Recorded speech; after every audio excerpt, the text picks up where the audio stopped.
Hi అండి. ఈరోజు మనం చేసుకోబోయే రెసిపీ అందరికీ ఎంతో ఇష్టమైన ఫ్రెంచ్ ఫ్రైస్ ఎలా ఈజీగా తయారు చేసుకోవచ్చో చూద్దాం. ముందుగా 2 బంగాళదుంపలు తీసుకొని వీడియోలో చూపించిన విధంగా పొడవైన ముక్కలుగా కట్ చేసుకోవాలండి.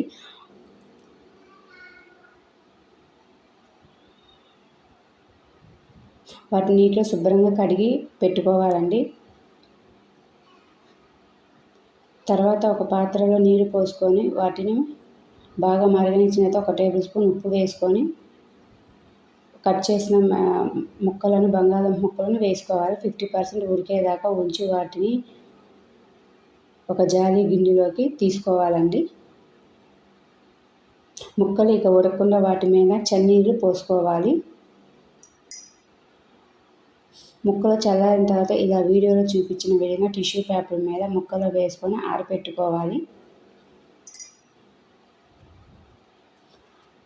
ఆరిన ముక్కలను ఫ్రై చేయడానికి ఒక బాండీలో ఆయిల్ వేసుకొని మరిగించిన ముక్కలు వేడి నూనెలో వేసి 80% వేపుకున్న తర్వాత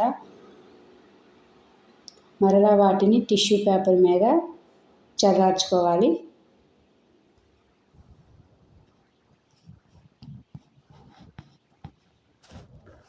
చల్లారిన ముక్కలను బాగా మరుగుతున్న ఆయిల్లో మళ్ళీ రెండోసారి వేసుకోవాలండి.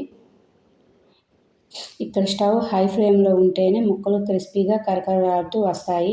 కొంతసేపు వేగాక ముక్కలు గోల్డెన్ బ్రౌన్ కలర్లోకి వస్తుంటాయి. అదే టైంలో ముక్కలు గంటికి గట్టిగా తగులుతూ ఉంటాయి. అప్పుడు ముక్కలు తీసేసి కారం వేసుకొని చాట్ మసాలా వేసుకొని ఎగరేసుకుంటూ వాటిని సమానంగా మసాలా పడుతుందండి. అంతే, ఫ్రెంచ్ ఫ్రైస్ రెడీ. వీటిని టమాటా కెచప్లో నంచుకుంటే చాలా బాగుంటుంది.